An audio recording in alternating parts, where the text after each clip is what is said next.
ಕಳೆದ ದಿವಸ ವಾಲಿ ಸುಗ್ರೀವರ ಉತ್ಪತ್ತಿ ಮತ್ತು ಹನುಮಂತನ ಜನನ ಇವುಗಳ ವರ್ಣನೆಯನ್ನು ನಾವು ಕೇಳಿದ್ದೆವು. ವಾಲ್ಮೀಕಿ ರಾಮಾಯಣದ ಅನುಸಾರವಾಗಿ ಹನುಮಂತನ ಬಾಲ್ಯದ ಘಟನೆಗಳನ್ನು ಗಮನಿಸಬೇಕು.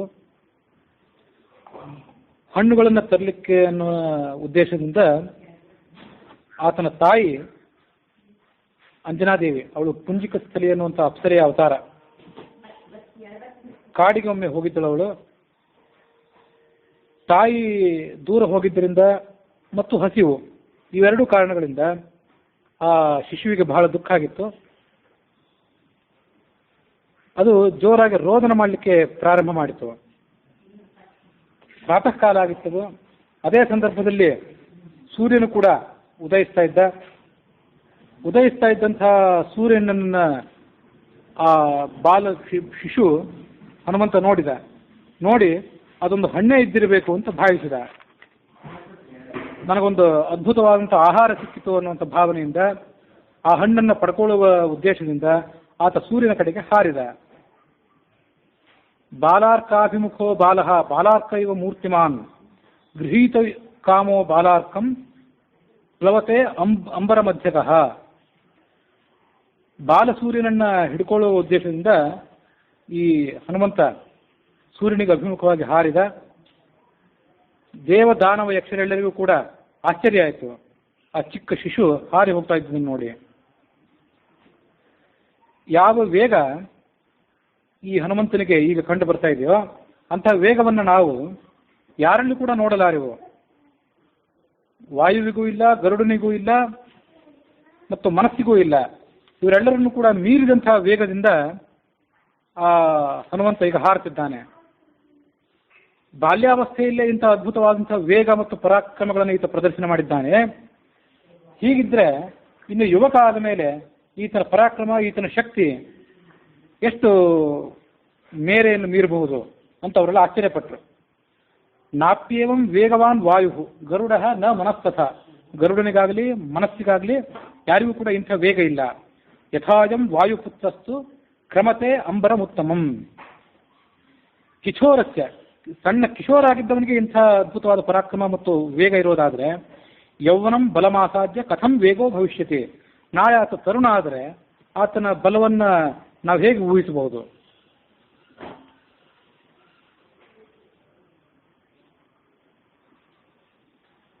ಹೀಗೆ ಆ ಶಿಶು ಸೂರ್ಯನ ಕಡೆಗೆ ಹಾರಿ ಹೋಗ್ತಾ ಇರೋದನ್ನ ವಾಯುದೇವ ಕೂಡ ದೂರದಿಂದ ನೋಡಿ ತನ್ನ ಮಗ, ಕೋಮಲವಾದಂತಹ ಶರೀರವುಳ್ಳಂತಹ ತನ್ನ ಮಗ ಸೂರ್ಯನ ತಾಪಕ್ಕೆ ಸಿಕ್ಕು ಎಲ್ಲಿ ಬೆಂದು ಹೋಗ್ತಾನೋ ಅಂತ ಹೆದರ್ಕೊಂಡ ಆತನು ಕೂಡ.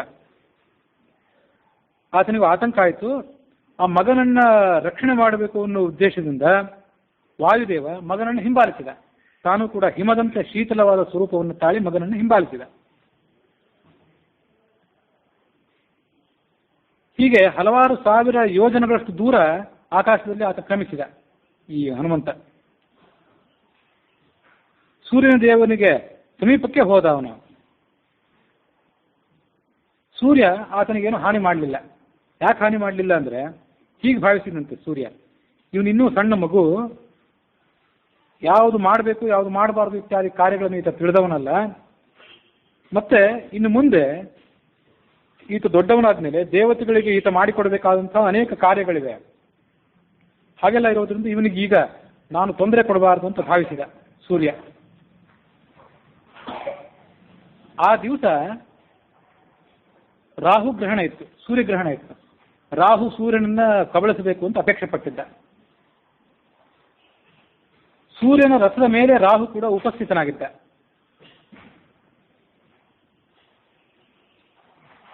ರಾಹುವನ್ನ ಸೂರ್ಯ ಮುಟ್ಟಿದ. ಸೂರ್ಯ ಮಂಡಲಕ್ಕೆ ಹನುಮಂತ ಸಮೀಪಕ್ಕೆ ಬಂದು ರಾಹುವನ್ನು ಮುಟ್ಟಿದ. ಸೂರ್ಯನನ್ನು ಮುಟ್ಟಿದಾಗ ರಾಹುವಿಗೆ ಭಯ ಆಯಿತು. ಭಯ ಆಗಿ ಅಲ್ಲಿಂದ ಪಲಾಯನ ಮಾಡಿಬಿಟ್ಟ. ಪಲಾಯನ ಮಾಡಿ ಇಂದ್ರನ ಭವನಕ್ಕೆ ಹೋದ. ತೀವ್ರವಾಗಿ ಕುಪಿತನಾಗಿದ್ದಂಥ ರಾಹು ಆ ಇಂದ್ರನಿಗೆ ಈ ಮುಂದಿನ ಮಾತನ್ನು ಹೇಳಿದ. ದೇವರಾಜನೇ, ಈ ಸೂರ್ಯ ಚಂದ್ರರಿಬ್ಬರನ್ನು ಕೂಡ ನೀನು ನನಗೆ ಹಿಂದೆ ಒಪ್ಪಿಸಿದ್ದೆ. ಯಾತಕ್ಕಾಗಿ ಅಂದ್ರೆ ಹಸಿವನ್ನು ಹಿಂಗಿಸ್ಕೊಳ್ಳಿಕ್ಕಾಗಿ. ನಿನಗೆ ಯಾವತ್ತಾದರೂ ಹಸಿವಾದರೆ ಸೂರ್ಯ ಮತ್ತು ಚಂದ್ರರನ್ನು ತಿನ್ನು ಅನ್ನೋ ಉದ್ದೇಶದಿಂದ ನೀನು ಒಪ್ಪಿಸಿದ್ದಿ. ಆದರೆ ಇವತ್ತಿನ ದಿವಸ ಆ ನೀನು ಮಾಡಿದಂಥ ವ್ಯವಸ್ಥೆ ಬದಲಾಗಿದೆ. ಸೂರ್ಯ ಚಂದ್ರರನ್ನು ಬೇರೆಯವರೊಬ್ಬನಿಗೆ ಕೊಟ್ಟು ಬಿಟ್ಟಿದ್ದೆ ಇವತ್ತು ನೀನು. ಆ ಬೇರೆ ಒಬ್ಬ ಬಂದು ಸೂರ್ಯನ ಕಬಳಿಸಲಿಕ್ಕೆ ಪ್ರಯತ್ನ ಪಡ್ತಿದ್ದಾನೆ. ಯಾಕೆ ಹೀಗಾಯಿತು? ಇವತ್ತು ನನಗೆ ಪರ್ವಕಾಲ, ಗ್ರಹಣದ ಕಾಲ. ಈಗ ಸೂರ್ಯದೇವನನ್ನು ನುಂಗುವ ಅಭಿಲಾಷೆಯಿಂದ ನಾನು ಅಲ್ಲಿಗೆ ಹೋಗಿದ್ದೆ. ಅಷ್ಟರಲ್ಲೇ ನನಗಿಂತ ಭಿನ್ನನಾದ ಮತ್ತೊಬ್ಬ ರಾಹು ಅಲ್ಲಿಗೆ ಬಂದು ಸೂರ್ಯನನ್ನು ಹಿಡಿದು ಬಿಟ್ಟಿದ್ದಾನೆ ಅಂತ ಸೂರ್ಯನಿಗೆ ಹೋಗಿ ದೂರ ಹೇಳಿದ ರಾಹು. ಇಲ್ಲಿ ಹಸಿವನ್ನು ಹಿಂಗಿಸ್ಕೊಳ್ಳಿಕ್ಕೆ ಅಂತನೋ ಈ ಮಾತೇನಿದೆ, ಅದು ಯಾವುದೋ ಒಂದು ಸಂಕೇತ ಇದ್ದಿರಬೇಕು. ರಾಹುವಿಗೆ ಹಸಿವನ್ನು ಹಿಂಗಿಸ್ಕೊಳ್ಳಿಕ್ಕಾಗಿ ಸೂರ್ಯಚಂದ್ರನ ಒಪ್ಪಿಸಿದ್ದ ಇಂದ್ರ ಅಂತನ್ನೋದು ನೇರವಾದ ಮಾತಾಗಿರ್ಲಿಕ್ಕಿಲ್ಲ. ಆ ಅಭಿಪ್ರಾಯ ಪುರಾಣಕ್ಕೆ ಇದ್ದಿರ್ಲಿಕ್ಕಿಲ್ಲ. ಅದು ಸಂಕೇತ ಏನು ಅಂತ ತಿಳ್ಕೊಳ್ಳಿಕ್ಕೆ ಪ್ರಯತ್ನ ಪಟ್ಟೆ, ಅದರದ್ದು ಅರ್ಥ ಆಗಲಿಲ್ಲ. ಸಮುದ್ರ ಮಥನ ಸಂದರ್ಭದಲ್ಲಿ ಸೂರ್ಯಚಂದ್ರರು ರಾಹುವನ್ನ ತೋರಿಸಿದ್ರು. ಇವನು ಕೂಡ ದೇವತೆಗಳ ಸಾಲಿನಲ್ಲಿ ಕೂತ್ಕೊಂಡು ಅಮೃತಪಾನ ಮಾಡಿದ್ದಾನೆ, ಹಾಗಾಗಿ ಈತನನ್ನು ಶಿಕ್ಷಿಸರಿ ಅಂತ ದೇವತೆಗಳಿಗೆ ಮತ್ತು ಪರಮಾತ್ಮನಿಗೆ ಸೂರ್ಯಚಂದ್ರರು ರಾಹುವನ್ನು ತೋರಿಸಿದ್ರು. ಆಗ ವಿಷ್ಣು ತನ್ನ ಕೈಲಿನ ಸುದರ್ಶನ ಚಕ್ರವನ್ನು ಪ್ರಯೋಗ ಮಾಡಿ ಅವರ ತಲೆ ಕತ್ತರಿಸಿದ್ದ ಅಂತ ಹೀಗೆ ನಾವು ಬೇರೆ ಕಡೆ ಕಥೆಯನ್ನು ಕೇಳಿದ್ದೇವೆ. ಆ ಕ್ರೋಧದಿಂದ ರಾಹು ಸೂರ್ಯನನ್ನ ನುಂಗ್ಲಿಕ್ಕೆ ಬರ್ತಾನೆ ಅನ್ನೋದನ್ನು ಕೂಡ ನಾವು ಕೇಳಿದ್ದೆವು. ಆದರೆ ಈ ಹಸಿವಿನ ಕಥೆ ಏನಿದೆ ಇದಕ್ಕೊಂದು ಬೇರೆ ಏನಾದರೂ ಸಂಕೇತ ಇದ್ದಿರಬೇಕು. ಅಂತೂ ರಾಹು ಹೇಳಿದಂಥ ಈ ಮಾತನ್ನು ಕೇಳಿ ಇಂದ್ರನಿಗೂ ಗಾಬರಿ ಆಯಿತು. ಕೂಡಲೇ ಆತ ಸಿಂಹಾಸನವನ್ನು ಬಿಟ್ಟು ಮೇಲೆದ್ದ, ತನ್ನ ಐರಾವತ ಆನೆಯನ್ನು ಏರಿದ. ರಾಹು ಕೂಡ ಇಂದ್ರನನ್ನ ಹಿಂಬಾಲಿಸಿದ.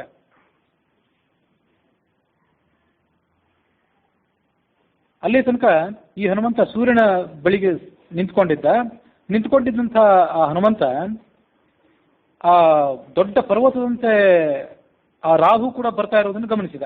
ಇಲ್ಲಿ ತನಕ ಅವನು ರಾಹುವನ್ನು ಗಮನಿಸಿರ್ಲಿಲ್ಲೇನೋ. ಸೂರ್ಯನನ್ನು ಬಿಟ್ಟು ರಾಹುವನ್ನು ಹಿಡಿಯಬೇಕು ಅಂತ ಹೋದ. ಸಿಂಹಿಕಾ ಅನ್ನುವಂಥ ದೈತ್ಯ ಸ್ತ್ರೀಯ ಮಗ ರಾಹು, ಅವಳನ್ನು ಹಿಡಿಯಬೇಕು ಅನ್ನೋ ಉದ್ದೇಶದಿಂದ ಮತ್ತೆ ಆಕಾಶಕ್ಕೆ ಹಾರಿದ. ಸೂರ್ಯನನ್ನು ಬಿಟ್ಟು ಹನುಮಂತ ತನ್ನ ಕಡೆಗೆ ಬರ್ತಾ ಇರೋದನ್ನು ನೋಡಿ ಈ ರಾಹುವಿಗೆ ಮತ್ತಷ್ಟು ಗಾಬರಿ ಆಯಿತು. ಆತ ಸೂರ್ಯನ ಕಡೆಗೆ ಬರೋದನ್ನ ಬಿಟ್ಟು ಹಿಮ್ಮುಖವಾಗಿ ಓಡ್ಲಿಕ್ಕೆ ಪ್ರಾರಂಭ ಮಾಡಿದ. ರಾಹುವಿಗೆ ಆ ಸಂದರ್ಭದಲ್ಲಿ ಬೇರೆ ರಕ್ಷಕರು ಯಾರೂ ಇರಲಿಲ್ಲ. ಭೋ ಇಂದ್ರ ರಕ್ಷಸ್ವ ಮಾಂ, ಭೋ ಇಂದ್ರ ರಕ್ಷಸ್ವ, ಇಂದ್ರನೇ ನನ್ನನ್ನು ರಕ್ಷಣೆ ಮಾಡುವಂತ ಆ ಇಂದ್ರನಿಗೆ ಮೊರೆ ಇಡ್ತಾ ಜೋರಾಗಿ ಹೇಳಲಿಕ್ಕೆ ಪ್ರಾರಂಭ ಮಾಡಿದ, ಆಕ್ರೋಶ ಮಾಡಲಿಕ್ಕೆ ಪ್ರಾರಂಭ ಮಾಡಿದ. ನಾನು ಈ ಆಕ್ರಮಣಕಾರನನ್ನು ಸಂಹಾರ ಮಾಡ್ತೇನೆ ಅಂತ ಹೇಳಿ ಇಂದ್ರ ರಾಹುವಿಗೆ ಅಭಯದಾನ ಮಾಡಿದ. ಅಭಯದಾನ ಮಾಡಿ ಆ ಹನುಮಂತನನ್ನ ಉದ್ದೇಶಿಸಿಕೊಂಡು ದೇವೇಂದ್ರ ಮುನ್ನಡೆದ. ಈ ಹೊತ್ತಿಗೆ ಆ ಐರಾವತ ಬಂತಲ್ಲ, ಐರಾವತನ ಒಂದು ದೊಡ್ಡದೊಂದು ನನಗೊಂದು ಭಕ್ಷ್ಯವೇ ಇದ್ದಿರಬೇಕು, ಒಂದು ಹಣ್ಣೇ ಇದ್ದಿರಬೇಕು ಅಂತ ಭಾವಿಸಿದ ಈ ಹನುಮಂತ. ಹಾಗಾಗಿ ರಾಹುವನ್ನು ಬಿಟ್ಟ, ಸೂರ್ಯನನ್ನು ಬಿಟ್ಟ, ಐರಾವತದ ಬೆನ್ನು ಹತ್ತಿದ ಈ ಶಿಶು.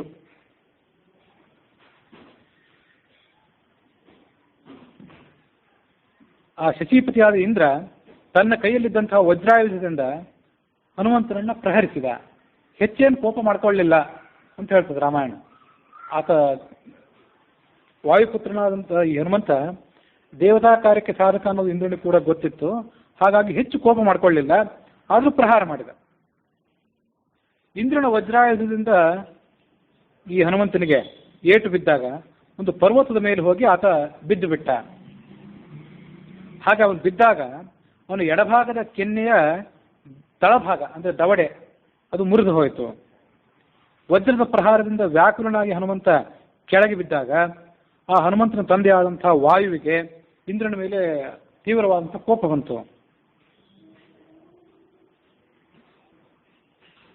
ಕೋಪ ಬಂದು ಅಲ್ಲಿಗೆ ಆಗಮಿಸಿ ಆ ಮಗುವನ್ನು ಎತ್ತಿಕೊಂಡು ಲಾಲನೆ ಮಾಡಿದ. ಅದಕ್ಕೆ ಏನೂ ಆಗದೇ ಇರುವಂತೆ ನೋಡಿಕೊಂಡ ವಾಯು. ಮತ್ತೆ ಕುಪಿತನಾಗಿ ಈ ಜಗತ್ತಿನಲ್ಲಿರುವಂಥ ಎಲ್ಲರಿಗೂ ಕೂಡ ಶ್ವಾಸ ನಿರೋಧ ಆಗುವಂತೆ ಮಾಡಿಬಿಟ್ಟ. ಎಲ್ಲರ ಶರೀರದಲ್ಲಿ ಪ್ರಾಣ ಅಪಾನ ವ್ಯಾನ ಉದಾನ ಸಮಾನ ರೂಪದಲ್ಲಿ ಇರಬೇಕಾದವನು ಅವನೇ. ಆತ ಶ್ವಾಸ ನಿರೋಧ ಆಗುವಂತೆ ಮಾಡಿಬಿಟ್ಟ. ಮತ್ತೆ ಏನು ಮಾಡಿದ ವಾಲ್ಮೀಕಿ ರಾಮಾಯಣ ಹೇಳುವಂತೆ, ಆ ಎಲ್ಲರ ಹೃದಯದಲ್ಲಿ ತನ್ನದೇ ಆದಂಥ ಒಂದು ರೂಪ ಇದೆ. ಪ್ರತಿಯೊಬ್ಬರ ಶರೀರದಲ್ಲಿ ತಾನಿದ್ದು ದಿನನಿತ್ಯ ಹಂಸಮಂತ್ರ ಜಪ ಮಾಡ್ತಾನೆ ಅಂತ ನಾವು ಹಿಂದೆ ವಾಯುವಿನ ಮಹಿಮೆಯನ್ನು ನೋಡಿದ್ವಿ. ಆ ಎಲ್ಲರ ಹೃದಯದಲ್ಲಿರುವಂಥ ತನ್ನ ರೂಪವನ್ನು ಉಪಸಂಹಾರ ಮಾಡ್ಕೊಂಡು ಬಿಟ್ಟ. ಅಲ್ಲಿಂದ ತಕ್ಕೊಂಡಿರ್ಲಿಕ್ಕಿಲ್ಲ, ತನ್ನ ರೂಪವನ್ನು ಕಾರ್ಯನಿರತ ಆಗೋದನ್ನು ತಡೆ ಹಿಡಿದ, ಕಾರ್ಯವನ್ನು ಸ್ಥಗಿತಗೊಳಿಸಿದ ಅಷ್ಟೇ. ಪೂರ್ಣವಾಗಿ ತೆಗೆದುಕೊಂಡೇ ಹೋಗಿಬಿಟ್ಟಿದ್ರೆ ಅವರೆಲ್ಲ ಸತ್ಯ ಹೋಗ್ತಿದ್ರು. ಹಾಗಾಗಲಿಲ್ಲ. ಕಾರ್ಯವನ್ನು ಸ್ಥಗಿತ ಮಾಡಿ ಹನುಮಂತನನ್ನು ಎತ್ತಿಕೊಂಡು ಪರ್ವತದ ಗುಹೆಯೊಳಗೆ ಹೋಗಿ ಅಡಗಿಕೊಂಡು ಬಿಟ್ಟ, ಯಾರಿಗೂ ಸಿಗದಂತೆ. ಎಲ್ಲಾ ಪ್ರಾಣಿಗಳಿಗೂ ಬರೇ ಶ್ವಾಸ ನಿಂತದ್ದಲ್ಲ, ಮಲಮೂತ್ರ ಕೂಡ ನಿಂತು ಹೋಯ್ತು. ಯಾಕೆಂದ್ರೆ ಆಹಾರ ನಾವು ಒಳಗೆ ತಗೊಳ್ಳೋದು, ಶರೀರದ ಚಟುವಟಿಕೆಗಳಾಗೋದು, ಆಹಾರ ಜೀರ್ಣ ಆಗೋದು ಮತ್ತು ಮಲಮೂತ್ರ ರೂಪದಿಂದ ಅದು ಹೊರಗೆ ವಿಸರ್ಜನೆ ಆಗೋದೆಲ್ಲ ಏನಿದೆ ಅದೆಲ್ಲ ವಾಯುವಿನ ಕಾರ್ಯದಿಂದಲೇ. ಉದಾನ ವಾಯು ಏನಿದೆ, ಉದಾನ ವಾಯುವಿನಿಂದಲೇ ಮಲಮೂತ್ರಗಳ ವಿಸರ್ಜನೆ ಆಗಬೇಕು. ಹಾಗಾಗಿ ಎಲ್ಲ ಪ್ರಾಣಿಗಳಿಗೂ ಶ್ವಾಸೋಚ್ಛ್ವಾಸ, ಮಲಮೂತ್ರ ವಿಸರ್ಜನೆ ಎಲ್ಲ ಕೂಡ ನಿರುದ್ಧ ಆಗಿಬಿಡ್ತು. ಎಲ್ಲ ಪ್ರಾಣಿಗಳಿಗೂ ತೀವ್ರವಾದಂಥ ಸಂಕಟವಾಯಿತು. ಸಂಧಿ ಬಂಧನಗಳೆಲ್ಲ ಸಡಿಲವಾದವು ಅಂತಿದೆ. ಶರೀರದಲ್ಲೆಲ್ಲ ವಾಯು ಇದ್ದಿದ್ದರಿಂದಲೇ ನಮ್ಮ ಶರೀರದ ಜಾಯಿಂಟ್ಗಳೆಲ್ಲ ಸರಿಯಾಗಿ ಕೆಲಸ ಮಾಡೋದು. ಆ ವಾಯುವಿನ ಪ್ರಕೋಪದಿಂದ ಸಂಧಿ ಬಂಧನಗಳಲ್ಲೂ ಕೂಡ ಸಡಿಲಾಗಿಬಿಟ್ಟು ನಿಂತವ್ರಿಗೆ ಕೂಡ್ಲಿಕ್ಕಾಗಲಿಲ್ಲ, ಕೂತವ್ರಿಗೆ ಹೇಳಲಿಕ್ಕಾಗಲಿಲ್ಲ, ಕಟ್ಟಿಗೆಗಳಂತ ಆಗಿಬಿಟ್ಟು ಎಲ್ಲರೂ ಅಂತ ಹೇಳ್ತದೆ ವಾಲ್ಮೀಕಿ ರಾಮಾಯಣ. ಯಾರಿಗೂ ಎಲ್ಲ ಚಟುವಟಿಕೆಗಳು ನಿಂತು ಹೋದ್ಮೇಲೆ ವೇದದ ಅಧ್ಯಯನ ಇಲ್ಲ, ಅಧ್ಯಾಪನವೂ ಇಲ್ಲ, ಹೇಳಿಕೊಡೋರು ಇಲ್ಲ, ಕಲಿಯೋರು ಇಲ್ಲದಂತಾಯ್ತು, ಯಜ್ಞಗಳೇ ಇಲ್ಲದಂತಾಯ್ತು, ವೇದಗಳ ವ್ಯಾಖ್ಯಾನವೇ ಇಲ್ಲ ಅಂತ ಆದ್ಮೇಲೆ ಯಜ್ಞಗಳು ಕೂಡ ನಿಂತು ಹೋದವು, ಸಮಸ್ತ ಧರ್ಮಕರ್ಮಗಳು ಕೂಡ ನಿಂತು ಹೋದವು. ವಾಯುವಿನ ಪ್ರಕೋಪದಿಂದ ಎಲ್ಲರಿಗೂ ಏನಾಯ್ತಂದ್ರೆ ನರಕ ಲೋಕದಲ್ಲಿ ಇದ್ದಂತೆ ಆಗಿತ್ತು. ಅವ್ರು ಇದ್ದದ್ದು ಅವರವ್ರ ಲೋಕದಲ್ಲೇ ಇದ್ರು, ಹಠಾತ್ ಆಗಿ ತಮ್ಮ ಲೋಕದಿಂದ ಹೋಗಿ ನರಕ ಲೋಕಕ್ಕೆ ಬಿದ್ದಂತೆ ಆಯ್ತು ಅವರಿಗೆ. ಪ್ರಜಾಪತಿಯ ಬಳಿಗೆ ಹೋದ್ರಂತವರೆಲ್ಲ, ಗಂಧರ್ವ ದೇವ ಅಸುರ ಮನುಷ್ಯರೆಲ್ಲರೂ ಕೂಡ. ಎಲ್ಲರ ಪರಿಸ್ಥಿತಿ ಏನಾಗಿತ್ತಂದ್ರೆ ಆ ದೇವತೆಗಳ ಪರಿಸ್ಥಿತಿ ಮನುಷ್ಯರು ಅಂತ ಹೇಳುವಂತೆ ಇಲ್ಲ, ಎಲ್ಲರ ಹೊಟ್ಟಿಗೂ ಕೂಡ ಉಬ್ಬಿತ್ತಂತೆ. ಮಹೋದರ ಅಂತ ಏನು, ಮಹೋದರ ಜಲೋದರ ಅಂತ ನೀವು ರೋಗ ಕೇಳಿರ್ಬೇಕು. ಅಂತಂದ್ರೆ ಇಲ್ಲಿ ಮಹೋದರ ರೋಗದಿಂದ ಉಬ್ಬಿರುವ ಹೊಟ್ಟೆಗಳಂತೆ ಅಂತಿದೆ ಈ ವಾಲ್ಮೀಕಿ ರಾಮಾಯಣದಲ್ಲಿ. ಎಲ್ಲರನ್ನೂ ನೋಡಿದ್ರೆ ಇವ್ರಿಗೇನಾದ್ರು ಮಹೋದರ ರೋಗ ಬಂದಿದೇನೋ ಅನ್ನುವಂತೆ ಕಾಣಿಸ್ತಾ ಇತ್ತು.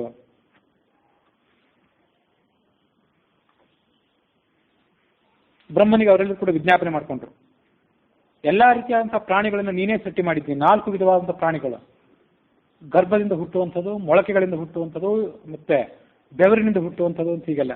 ಜರಾಯುಜ ಅಂದ್ರೆ ಗರ್ಭದಿಂದ ಹುಟ್ಟುವಂಥದ್ದು, ಅಂಡಜ ಅಂದ್ರೆ ಮೊಟ್ಟೆಯಿಂದ ಹುಟ್ಟುವಂಥದ್ದು, ಸ್ವೇದಜ ಅಂದ್ರೆ ಬೆವರಿನಿಂದ ಹುಟ್ಟುವಂಥದ್ದು ಕ್ರಿಮಿಕೀಟಗಳು, ಉದ್ಭಿಜ್ಜ ಅಂದ್ರೆ ಭೂಮಿಯನ್ನ ಸೀಳಿಕೊಂಡು ಹುಟ್ಟುವಂತಹ ಮೊಳಕೆ ಇತ್ಯಾದಿಗಳು. ಈ ರೀತಿಯಾದಂತಹ 4 ಪ್ರಾಣಿಗಳನ್ನು ಸೃಷ್ಟಿ ಮಾಡಿದ್ದಿ. ಮತ್ತು ನಮ್ಮೆಲ್ಲರ ಆಯುಸ್ಸಿಗೆ ಅಧಿಪತಿಯನ್ನಾಗಿ ವಾಯುದೇವನನ್ನು ಇಟ್ಟಿದ್ದಿ ನೀನೆ. ಈ ವಾಯುದೇವ ನಮ್ಮೆಲ್ಲರ ಪ್ರಾಣಿಗಳಿಗೂ ಕೂಡ ಈಶ್ವರನಾಗಿದ್ದಾನೆ. ಆದರೆ ಇವತ್ತು ಆತ ಕುಪಿತನಾಗಿ ನಮ್ಮೆಲ್ಲರ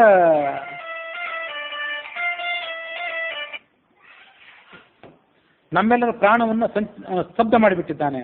ಆದ್ರಿಂದ ನಮಗೆಲ್ಲರಿಗೂ ಕೂಡ ತೀವ್ರವಾಗಿ ದುಃಖ ಆಗಿದೆ. ವಾಯುವಿನ ನಿರೋಧದಿಂದ ನಮಗೇನು ಸಮಸ್ಯೆ ಬಂದಿದೆ, ಈ ದುಃಖವನ್ನು ಹೋಗಲಾಡಿಸುವಂತ ಕೃಪೆ ಮಾಡು. ಇಲ್ಲಿ ಎಲ್ಲ ಕಡೆ ಕೂಡ ವಾಯು ಅಂತ ಏನು ಬಂದಿದೆಯಲ್ಲ, ಅದು ಯಾವ ವಾಯು ಅಂತೇನು ಬಂದಿಲ್ಲ. ಆದರೆ ಅದನ್ನ ಶಾಸ್ತ್ರಗಳ ನಿರ್ಣಯಕ್ಕನುಸಾರವಾಗಿ ಮುಖ್ಯ ವಾಯು ಅಂತ ಅದನ್ನ ಅರ್ಥ ಮಾಡ್ಕೊಳ್ಬೇಕು. ಪ್ರಜಾಪತಿ ಅದನ್ನೆಲ್ಲ ಕೇಳಿದ ಬ್ರಹ್ಮ. ಹೀಗಾಗಲಿಕ್ಕೆ ಕಾರಣ ಏನು ಅಂತನ್ನೋದನ್ನ ಆತ ತಿಳ್ಕೊಂಡ.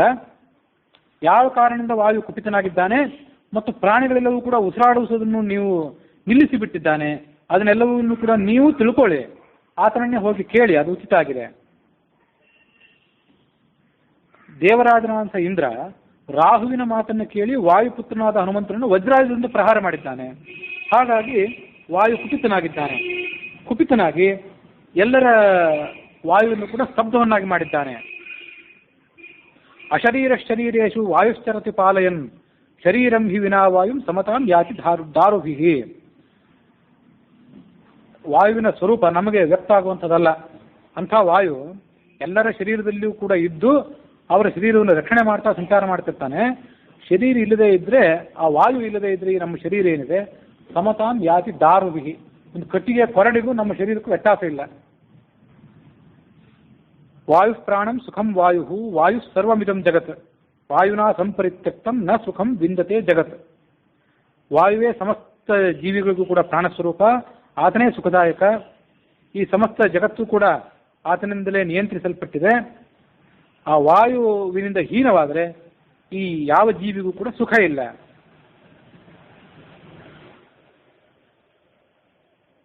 ಅದ್ಯೈವತೆ ನಿರುಚ್ಛ್ವಾಸಾಹ ಕಾಷ್ಠ ಕುಡ್ಯೋಪಮಾಹ ಸ್ಥಿತಾಹ. ಆ ವಾಯುವಿನ ಪ್ರಕೋಪದಿಂದ ಇವತ್ತು ಜಗತ್ತಿನ ಪ್ರಾಣಿಗಳೆಲ್ಲರೂ ಕೂಡ ಕಟ್ಟಿಗೆಯ ಕೊರಡಿನಂತೆ,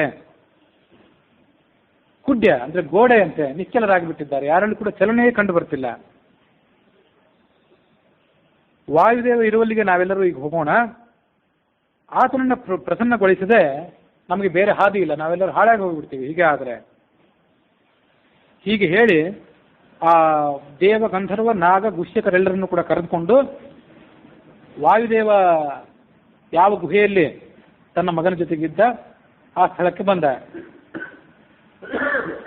ವಾಯುದೇವನ ತೊಡೆಯ ಮೇಲೆ ಮಲಗಿದ್ದಂತಹ ಶಿಶುವನ್ನು ನೋಡಿದ. ಬ್ರಹ್ಮನಿಗೆ ಅಪಾರವಾದಂತಹ ಕರುಣೆ ಉಕ್ಕಿತು ಆ ಮಗುವನ್ನು ನೋಡಿ.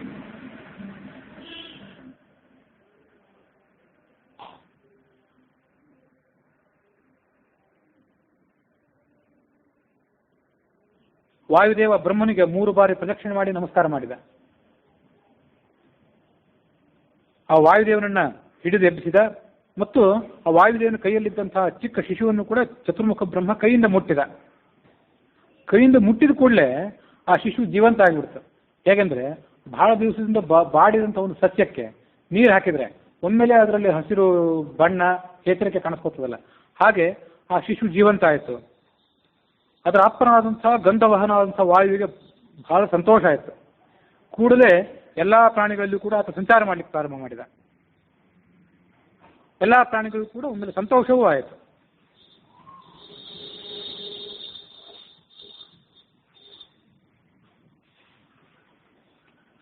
ಮುಂದೆ ಆ ಚತುರ್ಮುಖ ಬ್ರಹ್ಮ ಆ ವಾಯುವಿನ ಮಹಿಮೆಯನ್ನ ಎಲ್ಲರಿಗೂ ತಿಳಿಸೋದಕ್ಕಾಗಿ ಮತ್ತು ವಾಯುವಿನ ಸಂಪ್ರೀತಿಗಾಗಿ ಅಲ್ಲಿ ನೆರೆದಿದ್ದಂತಹ ಎಲ್ಲಾ ದೇವತೆಗಳಿಗೆ ಈ ಮುಂದಿನಂತೆ ಹೇಳಿದ.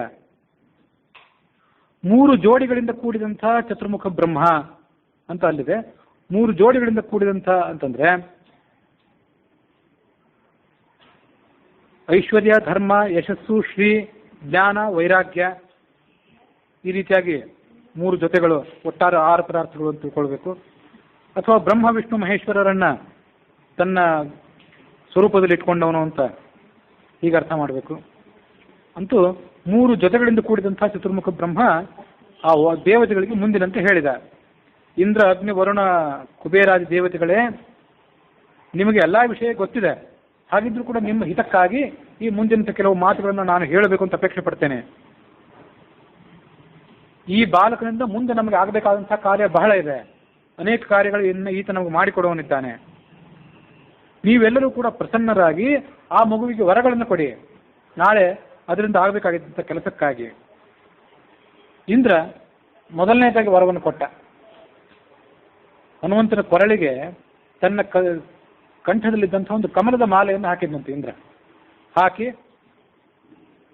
ಮಕ್ಕರೋತ್ಸೃಷ್ಟ ವಜ್ರೇಣ ಹನುರಸ್ಯ ಯಥಾಹತಃ ನಾಮ್ನಾವೈ ಕಪಿಶಾರ್ದೂಲಃ ಭವಿತಾ ಹನುಮಾನಿತಿ. ನಾನು ಪ್ರಯೋಗ ಮಾಡಿದಂತಹ ವಜ್ರಾಯುಧದಿಂದ ಈತನ ದವಡೆ ಅಂದ್ರೆ ಹನು ಅದು ಮುರಿದಿತ್ತಲ್ಲ, ಅದಕ್ಕೆ ಏಟು ಬಿದ್ದಿತ್ತಲ್ಲ, ಹಾಗಾಗಿ ಈ ಬಾಲಕನಿಗೆ ಇನ್ನು ಮುಂದೆ ಹನುಮಾನ್ ಅನ್ನುವಂಥ ಹೆಸರೇ ಬರಲಿ. ನಾನು ಇವನಿಗೆ ಮತ್ತೊಂದು ಶ್ರೇಷ್ಠವಾದಂಥ ವರವನ್ನು ಕೊಡ್ತೇನೆ. ಇನ್ನು ಮುಂದೆ ಯಾವುದೇ ಸಂದರ್ಭದಲ್ಲಿ ಕೂಡ ನಾನು ಪ್ರಯೋಗ ಮಾಡಿದಂತಹ ವಜ್ರಾಯುಧದ ಏಟು ಈತನಿಗೆ ಏನೂ ಮಾಡಲಾರದು. ವಾಸ್ತವಿಕವಾಗಿ ಅದರ ವ್ಯಾಖ್ಯಾನಗಳಿಗೆ ಅನುಸಾರವಾಗಿ ಹನುಮಂತನಿಗೆ ಏನು ವಜ್ರಾಯುಧದ ಪೆಟ್ಟು ಬಿದ್ದಿತ್ತಲ್ಲ, ಅದರಿಂದ ಅವನ ದವಡೆ ಮುರಿದಿರಲಿಲ್ಲ. ಆತನ ಶರೀರ ವಜ್ರಸಾರವಾದದ್ದು. ಇಂದ್ರಾದಿ ದೇವತೆಗಳು ಆತನ ಕೆಳಗಿನ ತಾರತಮ್ಯದಲ್ಲಿ ಬರುವಂಥವರು. ಯಾರು ಪ್ರಯೋಗ ಮಾಡಿದಂಥ ಎಂಥ ಆಯುಧದಿಂದಲೂ ಕೂಡ ಆತನಿಗೆ ಏನೂ ಆಗಬೇಕಾಗಿಲ್ಲ. ಆದರೂ ದೇವತೆಗಳಲ್ಲೂ ಕೂಡ ವರವನ್ನು ಕೊಟ್ಟರು ಅನ್ನೋದಕ್ಕಿಂತ ತಮ್ಮ ಹಾರೈಕೆಯನ್ನು ಆತನಿಗೆ ಮುಟ್ಟಿಸಿದ್ರು ಅಂತ ಅದನ್ನ ಅರ್ಥ ಮಾಡ್ಕೊಳ್ಬೇಕು. ವಾಸ್ತವಿಕವಾಗಿ ಹನುಮಾನ್ ಅಂದ್ರೆ ಮುರಿದಂಥ ದವಡೆ ಉಳ್ಳವನು ಅಂತ ಅರ್ಥ ಅಲ್ಲ, ಶ್ರೇಷ್ಠವಾದಂತಹ ಸುಂದರವಾದಂತಹ ದವಡೆ ಇದ್ದವನು. ಕಂಬುಗ್ರೀವೋ ಮಹಾಹನು ಅಂತ ರಾಮನ ವರ್ಣನೆಯಲ್ಲೂ ಅದನ್ನು ನೋಡಿದ್ವಿ. ರಾಮನು ಕೂಡ ಒಂದು ರೀತಿ ಹನುಮಾನೇ. ಯಾಕಂದರೆ ತುಂಬಿದಂತಹ ಕೆನ್ನೆ ಇದ್ದಿರಬೇಕು ಅಂತ ಅಲ್ಲಿ ರಾಮನ ಸರ್ವಾಂಗ ಲಕ್ಷಣಗಳಲ್ಲಿ ನಾವು ಹಿಂದೆ ಅದನ್ನು ನೋಡಿದ್ವಿ. ಅದರಂತೆ ಆ ಪರಮೇಶ್ವರ ಅಂತ ರಾಮನ ಹೆಸರುಗಳೇ ಉಳಿದು ದೇವತೆಗಳಿಗೆ ಬಂದದ್ದು. ಅಂಥದೇ ಹೆಸರು ಹನುಮಾನ್ ಅಂತ ಹನುಮಂತನಿಗೆ ಕೂಡ ಬಂದದ್ದು. ಮುರಿದದ್ದು ಅನ್ನೋ ಕಾರಣಕ್ಕಾಗಿ ಬಂತು ಅಂತ ಅರ್ಥ ಮಾಡ್ಕೊಳ್ಬಾರ್ದು. ವಜ್ರಸಾರಣವಂಥ ಆ ಹನುಮಂತನಿಗೆ ಯಾವ ಪೆಟ್ಟು ಕೂಡ ಆಗೋದಿಲ್ಲ ಅನ್ನೋದನ್ನ ತಿಳ್ಕೊಳ್ಬೇಕು. ಆಮೇಲೆ ಸೂರ್ಯ ತನ್ನ ಮುಂದಿನ ಒಂದು ಮಾತನ್ನು ಹೇಳಿದಂತೆ, ನನ್ನ ತೇಜಸ್ಸಿನ 100ನೇ 1 ಭಾಗವನ್ನು ನಾನು ಇವನಿಗೆ ಕೊಡ್ತೇನೆ. 100ನೇ 1 ಭಾಗ ಇವನು. ಹಾಗೆ ನೋಡಿದ್ರೆ ಸೂರ್ಯನ ತೇಜಸ್ಸಿನಕ್ಕಿಂತ ಎಷ್ಟೋ ಕೋಟಿ ಪಟ್ಟು ಹೆಚ್ಚಾದಂಥ ತೇಜಸ್ ಹನುಮಂತನದ್ದು. ಆದರೂ ಇದನ್ನು ಕೂಡ ಕೇವಲ ಹಾರೈಕೆ ಅಂತ ಅರ್ಥ ಮಾಡ್ಕೊಳ್ಬೇಕು. ತೇಜಸ್ವಸ್ಯ ಮದೀಯಸ್ಯ ದದಾಮಿ ಶಕ್ತಿಕಾಂತಲಾಂ, 100ರಲ್ಲಿ 1 ಭಾಗ ಈತನಿಗೆ ಒಂದು ಕಾಂತಿ ಬರಲಿ ಅಂತ ಸೂರ್ಯ ಆಶ್ವಾಸನೆ ಕೊಟ್ಟ.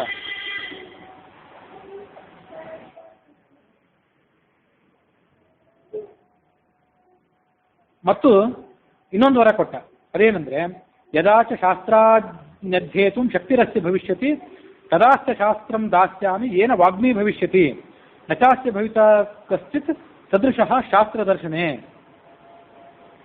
ಈತ ಮುಂದೆ ಈಗ ಶಿಶುವಾಗಿದ್ದಾನೆ, ನಾಳೆ ದೊಡ್ಡವನಾಗಿ ಈತ ಶಾಸ್ತ್ರಾಭ್ಯಾಸ ಮಾಡುವಂಥ ಸಂದರ್ಭ ಬಂದರೆ ಇವನಿಗೆ ಶಾಸ್ತ್ರದ ಸಕಲ ಶಾಸ್ತ್ರಗಳ ಜ್ಞಾನವೂ ಕೂಡ ಸ್ಫುರಿಸಲಿ ಅಂತ ಈಗಲೇ ನಾನು ವರ ಕೊಡ್ತೇನೆ. ದೊಡ್ಡ ವಾಗ್ಮಿ ಆಗ್ತಾನೆ ಈತ, ದೊಡ್ಡ ಮಾತುಗಾರನಾಗ್ತಾನೆ. ಶಾಸ್ತ್ರಜ್ಞಾನದಲ್ಲಿ ಈತನಿಗೆ ಸರಿಸಾಟಿಯಾದವನೇ ಯಾರೂ ಇಲ್ಲ.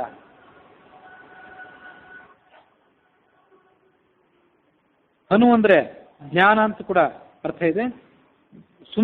ಅದ್ಭುತವಾದಂಥ ಜ್ಞಾನ ಉಳ್ಳವನು, ಸುಂದರವಾದಂಥ ಕೆನ್ನೆ ಉಳ್ಳವನು. ಆದ್ದರಿಂದ ಆತನನ್ನ ಹನುಮಾನ್ ಅಂತ ನಾವು ಗಮನಿಸ್ಕೊಳ್ಬೇಕು.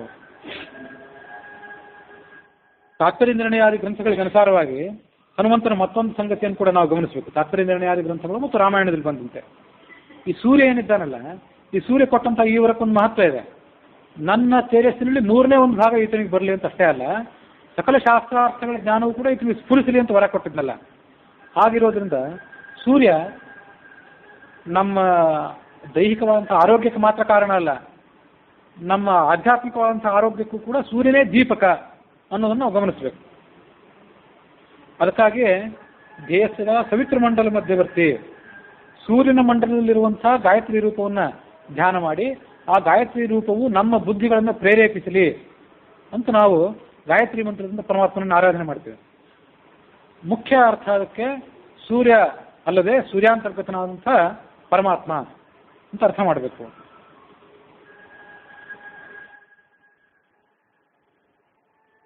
ಹನುಮಂತ ದೊಡ್ಡವನಾದ್ಮೇಲೆ ಸೂರ್ಯಮಂಡಲದಲ್ಲಿರುವಂತಹ ನಾರಾಯಣನಿಂದ ಮಹಾವ್ಯಾಕರಣವನ್ನು ಅಧ್ಯಯನ ಮಾಡಿದ ಅಂತಿದೆ. ಮಹಾವ್ಯಾಕರಣಾಂಬೋಧಿ ಮಂಥಮಾನಸ ಮಂದಿರಂ ಕವಯಂತಂ ರಾಮಕೀರ್ತ್ಯ ಹನುಮಂತ ಮುಪಾಸ್ಮಹೆ ಶ್ಲೋಕ ಎಲ್ಲರೂ ನೀವು ಕೇಳಿರ್ಬೇಕು. ಮಹಾವ್ಯಾಕರಣಾಂಬೋಧಿ ಮಂಥಮಾನಸ ಮಂದಿರಂ. ನಾವು ಕಲ್ತಿರುವಂಥದ್ದು ಅಲ್ಪ ಸ್ವಲ್ಪ ವ್ಯಾಕರಣ, ಅಲ್ಪ ಸ್ವಲ್ಪ ಗ್ರಾಮರ್. ಅಂಥದ್ರಲ್ಲಿ ಆತ ಎಲ್ಲ ರೀತಿಯಾದಂಥ ವ್ಯಾಕರಣಗಳನ್ನ, ಮಹಾವ್ಯಾಕರಣ ಅನ್ನೋದನ್ನ ಸೂರ್ಯಾಂತರ್ಗತನವಂಥ ನಾರಾಯಣನಿಂದ ಅಧ್ಯಯನ ಮಾಡಿದ್ದ. ಹೇಗೆ ಅಧ್ಯಯನ ಮಾಡಿದ್ದ ಅಂತಂದ್ರೆ, ಆತನ ಎದುರಿಗೆ ಕೂತ್ಕೊಂಡು ಅಧ್ಯಯನ ಮಾಡಿರಲಿಲ್ಲ. ಗುರುವಾದವನು ಮುಂದೆ ಕೂತ್ಕೊಂಡು ಆತನ ಎದುರಿಗೆ ನಾವು ಕೂತ್ಕೊಂಡು ಅಧ್ಯಯನ ಮಾಡಿದ್ರೇ ಆತ ಹೇಳಿಕೊಟ್ಟದನ್ನು ನಾವು ಸ್ವಲ್ಪ ಕಲಿತಿರ್ತೇವೆ. ಈತ ಅಧ್ಯಯನ ಮಾಡುವಾಗ ಸೂರ್ಯನಿಗೆ ಪ್ರದಕ್ಷಿಣೆ ಮಾಡ್ತಿದ್ದಂತೆ. ಹಾಗಾಗಿ ಏಕಕಾಲದಲ್ಲಿ ಆ ಸೂರ್ಯನ ಸೇವೆಯೂ ಆಯಿತು, ಅಧ್ಯಯನವೂ ಆಯಿತು. ದೇವರಿಗೆ ಬೆನ್ನು ತೋರಿಸಬಾರ್ದು ಅನ್ನೋ ಕಾರಣಕ್ಕಾಗಿ ನೆನಪಿಟ್ಕೊಳ್ಬೇಕು. ದೇವಾಲಯಗಳಲ್ಲಾಗಲಿ ದೇವರ ಪೀಠದೆದುರಿಗಾಗಲಿ ಬೆನ್ನನ್ನು ನಾವು ತೋರಿಸಬಾರ್ದು. ಬೆನ್ನು ತೋರಿಸಬಾರ್ದು ಅನ್ನೋ ಕಾರಣಕ್ಕಾಗಿ ಸೂರ್ಯಮಂಡಲಕ್ಕೆ ಅಭಿಮುಖವಾಗಿ ಆತ ಹಿಂದಾಗಿ ಹೋಗ್ತಿದ್ದ. ತನ್ನ ಬೆನ್ನು ತಾರಿಸ್ಕೊಂಡು ತನ್ನ ಬೆನ್ನನ್ನು ಸೂರ್ಯಮಂಡಲಕ್ಕೆ ತೋರಿಸ್ತಿರ್ಲಿಲ್ಲ, ಸಂಚಾರ ಮಾಡ್ತಿದ್ದ ಹಿಂದೆ. ಆದ್ರೆ ಮುಖ ಮಾತ್ರ ಸೂರ್ಯಮಂಡಲಕ್ಕೆ ಅಭಿಮುಖವಾಗಿತ್ತು. ಸೂರ್ಯನ ವೇಗ ಒಂದು ಕ್ಷಣಕ್ಕೆ 2000 ಯೋಜನ. ಸೂರ್ಯನ ವೇಗ ಇಷ್ಟು ಅದ್ಭುತವಾದಂತಹ ವೇಗವನ್ನು ತಾನೂ ಕೂಡ ಸಾಧಿಸಿಕೊಂಡು ಅದೇ ವೇಗದಿಂದ 50 ಲಕ್ಷ ಗ್ರಂಥ ಇದೆ ಆ ಮಹಾವ್ಯಾಕರಣದಲ್ಲಿ. ಅಂತಹ ಮಹಾವ್ಯಾಕರಣವನ್ನು ಆತ ಅಧ್ಯಯನ ಮಾಡಿದ. ಇದು ಆತನ ಜ್ಞಾನಕ್ಕೆ ಕಾರಣ. ಅದನ್ನು ಆತ ಕಲಿತಿದ್ದು ಸೂರ್ಯನ ಮೂಲಕ ಅಲ್ಲ, ಸೂರ್ಯನೊಳಗಿರುವಂತಹ ನಾರಾಯಣನ ಮೂಲಕ ಅಂತ ತಿಳ್ಕೊಳ್ಬೇಕು. ಹಾಗಾಗಿ ಆತ ಹನುಮದ ಅವತಾರದಲ್ಲಿ ತನ್ನ ಶಾಸ್ತ್ರದ ಜ್ಞಾನವನ್ನು ಇತ್ಯಾದಿಗಳನ್ನು ತೋರಿಸಿದ ಪ್ರಸಂಗ ಒಂದೇ ಬಾರಿ ನಾವು ನೋಡ್ತೇವೆ. ಹನುಮಂತ ರಾಮ ಮತ್ತು ಲಕ್ಷ್ಮಣರನ್ನು ಭೇಟಿಯಾಗಲಿಕ್ಕೆ ಬಂದಾಗ ಆತ ಮಾತಾಡುವ ರೀತಿಯನ್ನೇ ನೋಡಿ ರಾಮನಿಗೆ ಬಹಳ ಆಶ್ಚರ್ಯ ಆಯಿತು. ಅನ್ನ ಬೆಂದಿದೆಯೋ ಅಂತ ನೋಡ್ಲಿಕ್ಕೆ ಒಂದು ಅಗಳು ಸಾಕು. ಅದರಂತೆ ಆ ಮನುಷ್ಯ ಏನು ಮಾತಾಡ್ತಾನೆ, ಯಾವುದೇ ವ್ಯಕ್ತಿ ಆಗಲಿ ಏನು ಮಾತಾಡ್ತಾನೆ, ಎಂಥ ಶಬ್ದಗಳನ್ನು ಪ್ರಯೋಗ ಮಾಡ್ತಾನೆ, ಮಾತಾಡುವಾಗ ಆತನ ಹಾವಭಾವ ಏನಿರ್ತದೆ ಅದನ್ನು ನೋಡಿ ಆತನ ವ್ಯಕ್ತಿತ್ವವನ್ನು ಅಳೆಯಬಹುದು ಅಂತ ಒಂದು ನಾಣ್ಣುಡಿ ಇದೆ. ಶ್ರುತಮಾಖ್ಯಾತಿ ವಾಣಿ ಅಂತ ಮೇಲಿನ ಮಾತೇನಿದೆ ಅದು ಮನುಷ್ಯನ ಜ್ಞಾನವನ್ನು ತೋರಿಸ್ತದೆ. ಹೀಗೆ ಸೂರ್ಯನಿಂದ ಆತ ಮಹಾವ್ಯಾಕರಣವನ್ನು ಅಧ್ಯಯನ ಮಾಡಿದ್ದ. ಅದಕ್ಕಾಗಿ ಬುದ್ಧಿಮತಾಂ ವರಿಷ್ಠಂ ಅಂತ ಆತನನ್ನು ಹೇಳೋದಿದೆ. ರಾಮಾಯಣದ ಪ್ರವಚನ ಉತ್ತರ ಭಾರತದಲ್ಲಿ ಎಲ್ಲರೂ ನಡೆದಿದ್ರು ಪ್ರವಚನಕಾರರ ಹಿಂಭಾಗದಲ್ಲಿ ದೊಡ್ಡ ಪ್ರಮಾಣದ ಹನುಮಂತನ ಚಿತ್ರ ಹಾಕಿರ್ತಾರೆ. ಒಂದೇ ವಾಕ್ಯ ಅಲ್ಲಿರ್ತದೆ, ಏನೂ ಇಲ್ಲ, ಹನುಮಾನ್ ಅಂತ ಇರೋದಿಲ್ಲ, ಆಂಜನೇಯ ಅಂತ ಇರೋದಿಲ್ಲ, ಮಾರುತಿ ಅಂತೂ ಇರೋದಿಲ್ಲ. ಇರೋ ಒಂದೇ ವಾಕ್ಯ ಅಂದರೆ ಬುದ್ಧಿಮತಾಂ ವರಿಷ್ಠಂ, ಒಂದೇ ಮಾತಲ್ಲಿ ಹಿಂದೆ. ಅಷ್ಟು ಒಂದರಿಂದ ಆತನಿಗೆ ನಮಸ್ಕಾರ ಮಾಡಿದಾಗಾಯಿತು, ಆತನ ಗುಣವರ್ಣನೆ ಕೂಡ ಮಾಡಿದಾಗಾಯಿತು.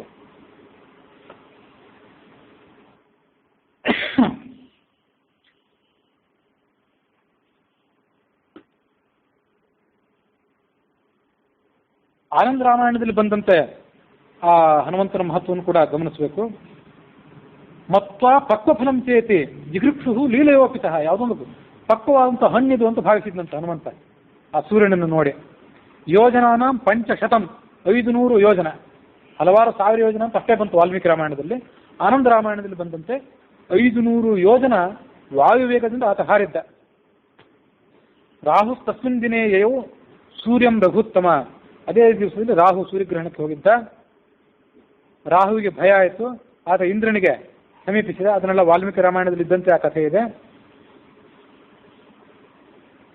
ದತ್ತಃ ಪೂರ್ವಂ ಮಯಾ ಸೂರ್ಯ ಪೀಡಾಂ ಕರ್ತುಂ ಸುರೇಶ್ವರ, ಹಸಿವಿನ ಮಾತಿರ್ಲಿಲ್ಲ, ನನಗೆ ಹಸಿವಾದಾಗ ತಿನ್ಲಿಕ್ಕೆ ಅಂತ ನೀನು ಸೂರ್ಯನನ್ನು ಕೊಟ್ಟಿದ್ದಿ, ಆ ಸೂರ್ಯನನ್ನು ಇವತ್ತು ಬೇರೆ ಯಾರೋ ಅಪರಿಸ್ಕೊಂಡು ಹೋಗ್ತಿದ್ದಾರೆ ಅಂತ ನಾವು ವಾಲ್ಮೀಕಿ ರಾಮಾಯಣದಲ್ಲಿ ನೋಡಿದ್ವಿ. ಹಸಿವು ಇತ್ಯಾದಿ ಮಾತಿಲ್ಲ. ಪೀಡೆ ಕೊಡ್ಲಿಕ್ಕೆ, ನನ್ನ ಪೀಡೆ ಯಾರಿಗಾರು ನನಗೆ ಪೀಡೆ ಕೊಡಬೇಕು ಅಂತ ಅನಿಸಿದ್ರೆ ಸೂರ್ಯನ ಮೇಲೆ ಸೂರ್ಯನಿಗೆ ನೀನು ಪೀಡೆ ಕೊಡುವಂಥ ವ್ಯವಸ್ಥೆ ನೀನು ಮಾಡಿಕೊಟ್ಟಿದ್ದಿ ಅಂತ ರಾಹು ಇಂದ್ರನಿಗೆ ಬಂದು ತನ್ನ ಗೋಳನ್ನು ಹೇಳ್ಕೊಂಡ.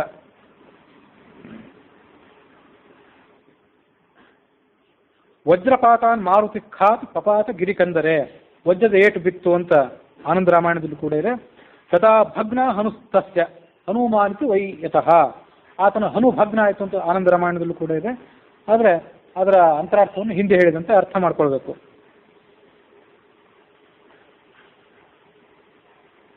ವಾಯುಸ್ತಬ್ಧಾನ್ ಜನಾ ಸರ್ವೇ ನಿಪೇತುರ್ ಧರಣೀತಲೆ ತ್ರೈಲೋಕ್ಯಂ ಶವವಜ್ಜಾತಂ, ಇಡೀ 3 ಲೋಕವೇ ಶವವಂತೆ ಹೆಣ ಆದಂತೆ ಆಗಿಬಿಡ್ತು ಅಂತಿದೆ. ಹಾಹಾಕಾರ ಆಯ್ತು ಎಲ್ಲ ಕಡೆ.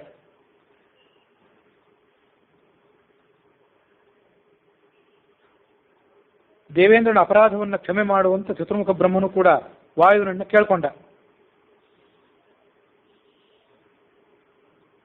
ಬ್ರಹ್ಮನು ಕೂಡ ಆ ಮಾರುತಿಗೆ ಬೇಕಾದಂಥ ವರಗಳನ್ನು ಕೊಟ್ಟ. ಇನ್ನೊಂದು ಆನಂದ ರಾಮಾಯಣದಲ್ಲಿ ಏನಿದೆ ಅಂದರೆ ಬ್ರಹ್ಮನು ಕೂಡ ಕೊಟ್ಟದ ವರ ಇದೆ. ವಾಲ್ಮೀಕಿ ರಾಮಾಯಣದಲ್ಲಿ ಉಳಿದ ದೇವತೆಗಳು ಕೊಟ್ಟದ ವರಗಳು ಮಾತ್ರ, ವರ್ಣನೆ ಮಾತ್ರ ಇದೆ. ಭವಿಷ್ಯ ಸಿತ್ವಂ ಅಮರಹ, ನೀನು ಅಮರನಾಗಿ ಬಿಡ್ತಿ, ಈ ಕಲ್ಪ ಮುಗಿಯೋ ತನಕ ನೀನು ಬದುಕಿರ್ತಿ ಅಂತ ವರ ಕೊಟ್ಟದ್ದಿದೆ. ವಜ್ರದೇಹ, ವಜ್ರದಂತೆ ಬಲಿಷ್ಠವಾದ ಶರೀರ ನಿನ್ನದು. ತೇ ಕುಂಠಿತ ಗತಿರಮಾಸ್ತು ಪುತ್ರ ಕೆಂಜನಿ ಸಂಭವ, ಎಲ್ಲಿ ಹೋದ್ರೂ ನಿನ್ನ ಗಮನಕ್ಕೆ ನಿನ್ನ ವೇಗಕ್ಕೆ ತಡೆ ಅನ್ನೋದೇ ಇಲ್ಲ.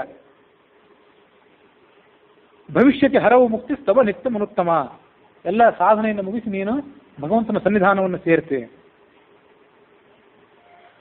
ನಾನು ಕೊಟ್ಟಂಥ ವರಗಳಿಂದ ನೀನು ಮುಂದೆ ವಿಷ್ಣುವಿಗೂ ಕೂಡ ಸಹಾಯ ಮಾಡ್ತೀಯ, ರಾಮಾವತಾರಿ ಅಂತ ವಿಷ್ಣುವಿಗೂ ಕೂಡ ಸಹಾಯ ಮಾಡ್ತೀಯ. ಹೀಗೆ ಹೇಳಿ ಚತುರ್ಮುಖ ಬ್ರಹ್ಮ ಅದರಿಂದ ಅದೃಶ್ಯನಾದ.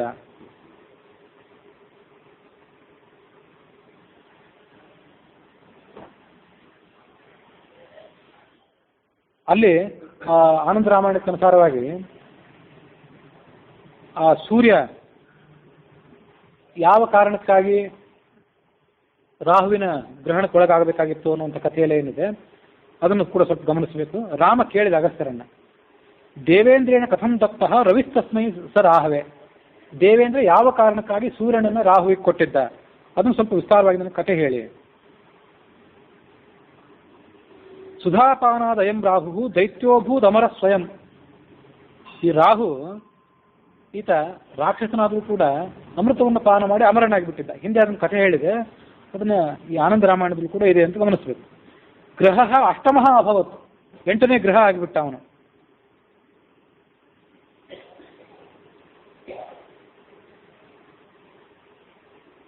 ಎಲ್ಲ ತಾನು ಕೂಡ ಅಮರನಾಗಿ ಎಲ್ಲ ದೇವತೆಗಳು ಕೂಡ ಪೀಡೆ ಕೊಡಲಿಕ್ಕೆ ಪ್ರಾರಂಭ ಮಾಡಿದ. ಸದಾ ದೇವಾಹ ಸೂರ್ಯಂ ಸೋಮಂ ದದುಸ್ತುವೈ, ಸೂರ್ಯನನ್ನ ಚಂದ್ರನನ್ನು ಇಬ್ಬರನ್ನು ಕೂಡ ಆತನಿಗೆ ಒಪ್ಪಿಸಿದ್ರು. ನಿನ್ಗೇನಾದ್ರೂ ಪೀಡೆ ಕೊಡಬೇಕು ಅಂತಿದ್ರೆ, ಏನಾದ್ರು ತೊಂದರೆ ಕೊಡಬೇಕು ಅಂತಿದ್ರೆ ಇವರಿಬ್ಬರಿಗೆ ತೊಂದರೆ ಕೊಡು, ನಮಗೇನು ಮಾಡಬೇಡ ಅಂತ ಅವನನ್ನು ಕೊಟ್ಟಿದ್ರು.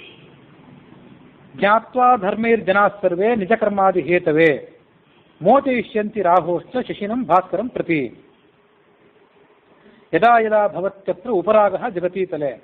ಜಗತ್ತಿನಲ್ಲಿ ಗ್ರಹಣ ಯಾವಾಗಾದರೂ ಆದಾಗ ಅದನ್ನೊಂದು ಪರ್ವಕಾಲ ಅಂತ ಭಾವಿಸಿಕೊಂಡು ಎಲ್ಲ ಜನರು ಕೂಡ ಆ ಸಂದರ್ಭದಲ್ಲಿ ಪುಣ್ಯ ಸಂಪಾದನೆ ಮಾಡಿ ರಾಹುವಿನ ಗ್ರಹಣದಿಂದ ಸೂರ್ಯನ ಮತ್ತು ಚಂದ್ರನನ್ನು ಮುಕ್ತನನ್ನಾಗಿ ಮಾಡ್ತಾರೆ ತಮ್ಮ ಪುಣ್ಯದ ಪ್ರಭಾವದಿಂದ. ಇದನ್ನು ಎಲ್ಲ ಸಂಕೇತದಿಂದ ನಾವು ಅರ್ಥ ಮಾಡ್ಕೊಳ್ಬೇಕು. ನಾವೇನೋ ಪುಣ್ಯ ಕಾರ್ಯ ಮಾಡಿ ನಮ್ಮ ತಪೋಬಲದಿಂದ ರಾಹು ಗ್ರಹಣದಿಂದ ಸೂರ್ಯನನ್ನು ಚಂದ್ರನನ್ನು ಮುಕ್ತರನ್ನಾಗಿ ಮಾಡ್ತೀವಿ ಅಂತ ಭ್ರಾಂತಿ ಪಡಬಾರದು. ಒಳಗೇನೋ ಸಂಕೇತಗಳಿದ್ದಿರಬೇಕು. ಆ ಸಂಕೇತಗಳನ್ನ ಒಡೆದು ನೋಡ್ಬೇಕಷ್ಟೇ. ನನಗೂ ಅದು ಅರ್ಥ ಆಗಿಲ್ಲ ಇಲ್ಲಿ ತನಕ.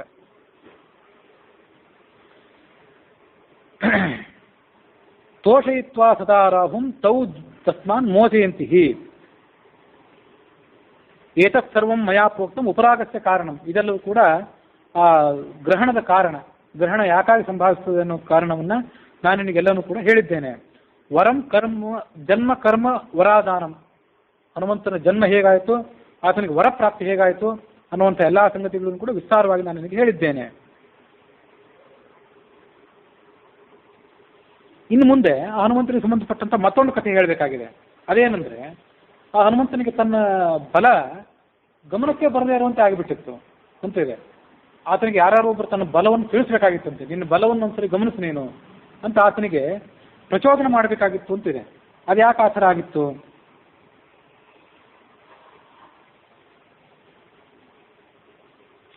ಅನ್ನೋ ಆ ಘಟನೆಯನ್ನು ಕೂಡ ಗಮನಿಸಬೇಕು. ಸಯೇಕದಾ ಮುನೀನಾಂ ಹಿ ಚಾಶ್ರಮೇಶು ಕುಶಾದಿಕಾನ್ ಚಕಾರ ಇತಸ್ತತಃ ಸರ್ವಾನ್ ಧರ್ಷಯನ್ ಮುನಿಬಾಲಕಾನ್.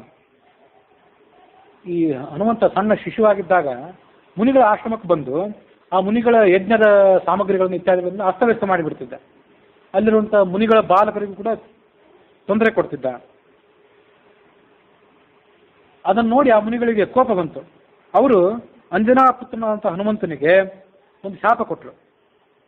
ನಿನ್ನ ಬಲ ಏನು ಅಂತನ್ನೋದು ನಿನ್ನ ಅರಿವಿಗೆ ಬರದೇ ಹೋಗಲಿ, ನಿನ್ನ ಬಲ ನಿನಗೆ ಮರೆತು ಹೋಗಲಿ. ಯದಾನ್ಯಸ್ಯ ಮುಖಾಚ್ಛ್ರಿಯಂ ಬಲಂ ಶ್ರೋಷ್ಯತಿ ವಿಸ್ತರಾತ್. ಒಬ್ಬರು ಯಾರಾದರೂ ಆತನ ಎದುರಿಗೆ ನಿಂತು ನೀನು ಯಾರು, ನಿನ್ನ ಸ್ವರೂಪ ಎಂಥದ್ದು ಅದನ್ನೆಲ್ಲ ನೆನಪು ಮಾಡ್ಕೋ ಅಂತ ಆತನಿಗೆ ಕುಸಲಾಯಿಸ್ಬೇಕು. ಅಷ್ಟೆಲ್ಲ ಆದಾಗ ಆತನಿಗೆ ತನ್ನ ಬಲ ವ್ಯಕ್ತ ಆಗ್ತದೆ. ಅದೇ ಕಾರಣದಿಂದಾಗಿ ಜಾಂಬುವಂತ ಹನುಮಂತನನ್ನ ದಕ್ಷಿಣ ಸಮುದ್ರ ತೀರದಲ್ಲಿ ನಿಲ್ಲಿಸಿಕೊಂಡು ಆತನಿಗೆ ಪ್ರಶಂಸೆ ಮಾಡಿದ ಮೇಲೆ ಹನುಮಂತ ತನ್ನ ಬಲವನ್ನು ತಿಳ್ಕೊಂಡು ತಾನು ದೊಡ್ಡ ಶರೀರವನ್ನು ತೆಗೆದುಕೊಂಡು ಸಾಗರವನ್ನು ದಾಟಿದ ಅಂತ ಅರ್ಥ ಮಾಡ್ಕೊಳ್ಳೋದು. ಭವಿಷ್ಯತ್ ತದಾ ಪೂರ್ವ ಸ್ಮೃತಿಸ್ಥೆ ಪೌರುಷಂ ತತಃ. ಹಾಗಾಗಿ ಆ ಹನುಮಂತನಿಗೆ ಏನಾಗಿತ್ತಂದ್ರೆ, ಸುಗ್ರೀವನ ಜೊತೆಗೆ ಆತ ಇದ್ದಾಗ ತನ್ನ ಬಲನೇ ಮರ್ತು ಹೋಗಿಬಿಟ್ಟಿತ್ತು. ಸುಗ್ರೀವನಿಗೆ ವಾಲಿ ಎಷ್ಟೋ ತೊಂದರೆ ಕೊಟ್ಟಿದ್ರು ಕೂಡ ಆ ಹನುಮಂತನಿಗೆ ತನ್ನ ಬಲ ಮರ್ತು ಹೋಗಿದ್ದ ಕಾರಣಕ್ಕಾಗಿ ಸುಗ್ರೀವನನ್ನು ರಕ್ಷಿತನನ್ನಾಗಿ ಮಾಡಲಿಕ್ಕೆ ಸಾಧ್ಯ ಆಗಿರಲಿಲ್ಲ.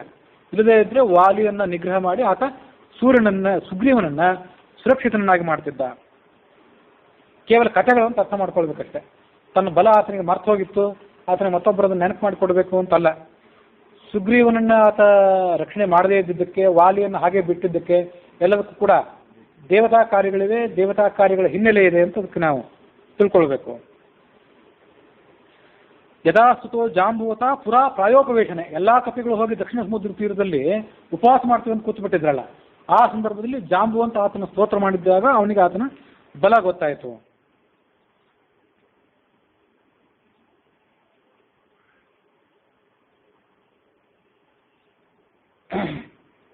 ವಾಲ್ಮೀಕಿ ರಾಮಾಯಣದ ಆ ಉತ್ತರಕಾಂಡದ 36ನೇ ಸರ್ಗದಲ್ಲಿ ವರುಣಾದಿ ದೇವತೆಗಳು ಕೂಡ ಹನುಮಂತನಿಗೆ ವರ ಕೊಟ್ಟಂತಹ ಘಟನೆಗಳಿವೆ. 10 ಲಕ್ಷ ವರ್ಷಗಳ ಆಯುಷ್ಯ ಈ ಹನುಮಂತನಿಗೆ ಕಳೆದ್ರು ನನ್ನ ಪಾಶದಿಂದ, ವರುಣನ ಪಾಶದಿಂದಾಗಿ, ನೀರಿನಿಂದಾಗಿ ಇವನಿಗೆ ಮೃತ್ಯು ಭಯ ಇಲ್ಲ. ಇದು ವರುಣ ಕೊಟ್ಟಂತಹ ವರ. ಯಮ ಹನುಮಂತನಿಗೆ ವರ ಕೊಟ್ಟ. ಯಮದಂಡದಿಂದ ನಾನು ಬೇರೆ ಯಾರನ್ನು ಕೂಡ ಮೃತ್ಯುವಿನ ಪಾಶಕ್ಕೆ ಸೆಳೆದು ಬಿಡ್ತೇನೆ, ಆದರೆ ನನ್ನ ಯಮದಂಡಕ್ಕೂ ಕೂಡ ಈತ ಅವಧ್ಯನಾಗಬೇಕು. ನೀರೋಗ ದೃಢಕಾಯ, ಯಾವ ರೋಗ ಯಾವ ತೊಂದರೆಯೂ ಕೂಡ ಈತನಿಗೆ ಬಂದಿರಬಾರ್ದು. ಮುಂದೆ ಏಕಾಕ್ಷ ಪಿಂಗಲಿ ಅಂತ ಹೆಸರನ್ನು ಗಳಿಸಿಕೊಂಡಂತ ಕುಬೇರ ಹೇಳಿದ,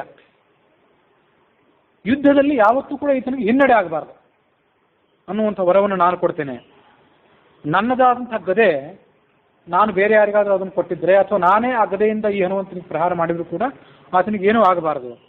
ಮುಂದೆ ಶಂಕರ ತನ್ನದಂಥ ವರವನ್ನು ಕೊಟ್ಟ, ನನ್ನ ಯಾವ ಆಯುಧಗಳಿಂದಾಗಲಿ ನನ್ನಿಂದಾಗಲಿ ಈತ ವಧ್ಯನಾಗಬಾರದು. ಮುಂದೆ ವಿಶ್ವಕರ್ಮ ಆ ಶಿಶುವನ್ನು ನೋಡಿ ಅದಕ್ಕೊಂದು ವರ ಕೊಟ್ಟ, ನಾನು ಅನೇಕ ಶಸ್ತ್ರಾಸ್ತ್ರಗಳನ್ನು ನಿರ್ಮಾಣ ಮಾಡಿ ದೇವದಾನವರಿಗೆ ಅವನ್ನೆಲ್ಲ ಹಂಚಿದ್ದೇನೆ. ನಾನು ತಯಾರು ಮಾಡಿದಂಥ ಶಸ್ತ್ರಗಳೇ ಎಲ್ಲ ಕಡೆ ಇರೋದು, ಆ ಯಾವ ಶಸ್ತ್ರಗಳು ಈತನಿಗೆ ಏನೂ ಮಾಡಬಾರದು. ಆ ಬಾಲಕ ಇಷ್ಟೆಲ್ಲ ವರಗಳನ್ನು ಪಡ್ಕೊಂಡ ಮೇಲೆ ಬ್ರಹ್ಮ ವರ ಕೊಟ್ಟ ಅಂತ ಕೊನೆಯಾಗಿದೆ ವಾಲ್ಮೀಕಿ ರಾಮಾಯಣದಲ್ಲಿ. ದೀರ್ಘಾಯುಷ್ಯವಂತನಾಗ್ತಾನೆ ಇವನು ಮತ್ತು ಎಲ್ಲಾ ವಿಧವಾದಂತಹ ಬ್ರಹ್ಮದಂಡಗಳಿಂದ ಈತ ಅವಧ್ಯನಾಗ್ತಾನೆ. ಉಳಿದವರೆಲ್ಲರೂ ಕೂಡ ಬ್ರಹ್ಮದಂಡಗಳಿಗೆ ಅಂದ್ರೆ ಬ್ರಹ್ಮ ಪ್ರಯೋಗ ಮಾಡುವಂತಹ ಯಾವುದೇ ಆಯುಧಗಳಿಗಾಗಲಿ ಅಥವಾ ದಂಡ ಅಂದ್ರೆ ಅಲ್ಲಿ ಬ್ರಹ್ಮನ ಕೋಪ ಅಂತ ಅರ್ಥ ಮಾಡ್ಕೊಳ್ಬೇಕು. ಆ ಎಲ್ಲ ಆಯುಧಗಳಿಂದಲೂ ಕೂಡ ಈತ ಅವಧ್ಯನಾಗಿರ್ತಾನೆ. ಮುಂದೆ ಆ ಚತುರ್ಮುಖ ಬ್ರಹ್ಮ ವಾಯುವಿಗೆ ಹೇಳಿದ, ನಿನ್ನ ಮಗ ಶತ್ರುವಿಗೆ ಭಯಂಕರನಾಗ್ತಾನೆ, ಮಿತ್ರರಿಗೆ ಅಭಯಂಕರನಾಗ್ತಾನೆ, ಮಿತ್ರರಿಗೆ ರಕ್ಷಣೆಯನ್ನು ಕೊಡುವಂಥವನು, ಬೇಕಾದ ರೂಪ ಧರಿಸಬಲ್ಲ ಅವನು, ಬೇಕಾದಾಗ ಮನುಷ್ಯನ ರೂಪ, ಬೇಕಾದಾಗ ವಾನನ ರೂಪ, ಹೀಗೆ ಬೇರೆ ಎಲ್ಲ ರೂಪವನ್ನು ಕೂಡ ಆತ ತಾಳಬಲ್ಲ. ರಾವಣನ ವಿನಾಶಕ್ಕೆ ಅನುಕೂಲವಾಗುವಂಥ ಅನೇಕ ಕಾರ್ಯಗಳನ್ನು ಈತ ಮುಂದೆ ಮಾಡ್ತಾನೆ.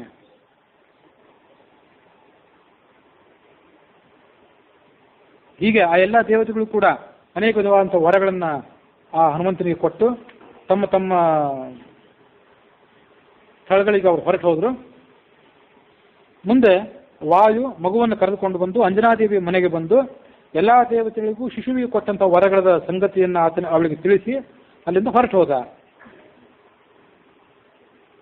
ಮುಂದೆ ವಾಲ್ಮೀಕಿ ರಾಮಾಯಣದಲ್ಲೂ ಕೂಡ ಆ ಹನುಮಂತ ಆ ಆಶ್ರಮದಕ್ಕೆ ಬಂದು ಋಷಿಗಳಿಗೆ ಕೊಡ್ತಿದ್ದಂಥ ಉಪಟಳಗಳ ವರ್ಣನೆ ಇದೆ. ಅವರು ಅವನ ಉಪಟಳಗಳನ್ನು ಸಹಿಸ್ಕೋತಿದ್ರಂತೆ.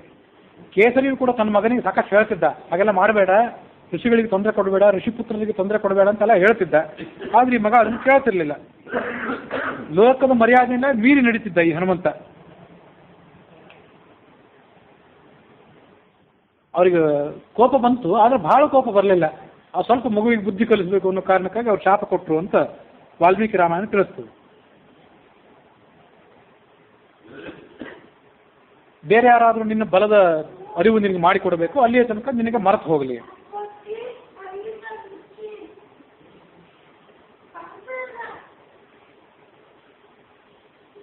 ಈ ಋಷಿಗಳ ಶಾಪದ ಪ್ರಭಾವದಿಂದಾಗಿ ತನ್ನ ತೇಜಸ್ಸು ಮತ್ತು ವೀರ್ಯಗಳನ್ನು ಆತ ಮರೆತು ಬಿಟ್ಟ.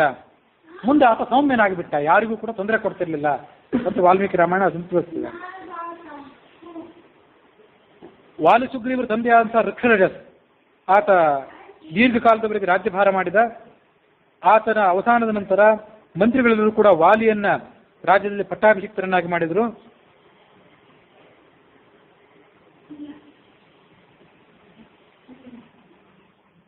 ಸುಗ್ರೀವರಿಗೆ ಮತ್ತು ವಾಲಿಗೆ ವಿಪತ್ತಾದರೂ ಕೂಡ ಅವರಿಬ್ಬರು ಬೇರ್ಪಟ್ಟರೂ ಕೂಡ ಹನುಮಂತನಿಗೆ ತನ್ನ ಬಲದ ಅರಿವಿರಲಿಲ್ಲ. ಹನುಮಂತ ಬಂಧಿತವಾದಂತಹ ಸಿಂಹದಂತೆ ಯಾವತ್ತೂ ಕೂಡ ಸ್ತಬ್ಧನಾಗಿ ಇಟ್ಬಿಟ್ಟಿರ್ತಿದ್ದ, ತನ್ನ ಬಲವನ್ನು ಆತ ತೋರಿಸ್ತಿರ್ಲಿಲ್ಲ.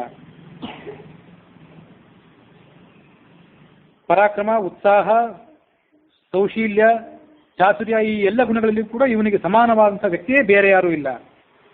ಅಸೌ ಪುನರ್ ವ್ಯಾಕರಣಂ ಗೃಹೀಷ್ಯತಿ ಸೂರ್ಯೋನ್ಮುಖ ಪೃಷ್ಟುಮನಾಹ ಕಪೀಂದ್ರ. ಈ ಹನುಮಂತ ವ್ಯಾಕರಣವನ್ನ ಸೂರ್ಯನಿಂದ ಅಧ್ಯಯನ ಮಾಡಿದ. ಸೂರ್ಯನ ಕಡೆಗೆ ಮುಖ ಮಾಡಿಕೊಂಡು ಉದಯಾಚಲದಿಂದ ಅಸ್ತಾಚಲ ತನಕ, ಉದಯ ಪರ್ವತದಲ್ಲಿ ಸೂರ್ಯ ಉದಯಿಸ್ತಾನೆ, ಅಲ್ಲಿಂದ ಹಿಡ್ಕೊಂಡು ಅಸ್ತ ಪರ್ವತ ತನಕ ಆತನ ಹಿಂದೆ ಆತ ಹೋಗ್ತಿದ್ದ. ಸಸೂತ್ರ ವೃತ್ತರ್ಥ ಪದಂ ಮಹಾಸ್ತ್ರಂ ಸಸಂಗ್ರಹಂ ಸಿದ್ಧತಿ ವೈ ಕಪೀಂದ್ರ. ವ್ಯಾಕರಣದ ಸೂತ್ರಗಳನ್ನ, ಅದರ ವೃತ್ತಿಗಳನ್ನ, ವಾರ್ತಿಕಗಳನ್ನು ಎಲ್ಲವನ್ನೂ ಕೂಡ ಆತ ಅಧ್ಯಯನ ಮಾಡಿದ್ದಾನೆ. ಎಲ್ಲ ಶಾಸ್ತ್ರಗಳಲ್ಲಿ ಕೂಡ ಮತ್ತು ಛಂದಶಾಸ್ತ್ರಗಳಲ್ಲಿ ಇವನಿಗೆ ಸಮಾನರಾದಂಥವ್ರು ಬೇರೆ ಯಾರೂ ಇಲ್ಲ. ಸಮಸ್ತ ವಿದ್ಯೆಗಳ ಅನುಷ್ಠಾನದಲ್ಲಿ ಈತ ಚತುರ್ಮುಖನ ದೇವತೆಗಳ ಗುರುವಾದಂತಹ ಬೃಹಸ್ಪತಿಯನ್ನು ಕೂಡ ಈತ ಸೋಲಿಸಬಲ್ಲ. ಸ್ವಯಂ ನವವ್ಯಾಕರಣಾರ್ಥವೇತ್ತ. ನಾವಿವತ್ತು ನೋಡೋದು ಪಾಣಿನಿ ವ್ಯಾಕರಣ ಒಂದೇ, ಅದೊಂದೇ ನಮ್ಗೆ ಗೊತ್ತಿರೋದು. 9 ವ್ಯಾಕರಣಗಳ ಅರ್ಥವನ್ನು ಕೂಡ ಈತ ಬಲ್ಲವನು. ಬ್ರಹ್ಮ ಭವಿಷ್ಯತ್ಯಪಿ ತೇ ಪ್ರಸಾದಾತ್. ಮುಂದೆ ಈತನೇ ಬ್ರಹ್ಮನ ಪಟ್ಟಕ್ಕೆ ಏರುವಂಥವನು. ಈಗ ಚತುರ್ಮುಖ ಬ್ರಹ್ಮ ಬೇರೆ ಇದ್ದಾನೆ, ಈ ವಾಯು ಮುಂದೆ ಚತುರ್ಮುಖ ಬ್ರಹ್ಮನ ಪಟ್ಟಕ್ಕೆ ಏರಿ ಆ ಹನುಮಂತ ತನ್ನ ಪ್ರಭಾವವನ್ನು ತೋರಿಸುವನಿದ್ದಾನೆ. ಹೀಗೆ ಆ ಹನುಮಂತನ ದಿವ್ಯವಾದಂತಹ ಸ್ವರೂಪವನ್ನ ಅವರೆಲ್ಲರೂ ಕೂಡ ಆ ಋಷಿಗಳು ರಾಮನ ಎದುರಿಗೆ ವರ್ಣನೆ ಮಾಡಿದರು. ಆ ಹನುಮಂತನನ್ನು ಎದುರಿಸಿ ನಿಲ್ಲಕ್ಕೆ ಯಾರಿಗೆ ಸಾಧ್ಯ ಇದೆ ಅನ್ನುವಂಥ ಮಾತಿನಿಂದ ಅವರೆಲ್ಲರೂ ಕೂಡ ತಮ್ಮ ಕಥೆಯನ್ನ ಆ ರಾಮನಿಗೇನು ವರ್ಣನೆ ಮಾಡಿದರು ಆ ವರ್ಣನೆಯನ್ನು ಮುಗಿಸಿದರು ಅನ್ನುವಲ್ಲಿಗೆ ಇವತ್ತಿನ ಕಥೆ ಮುಕ್ತಾಯ ಆಗಿದೆ.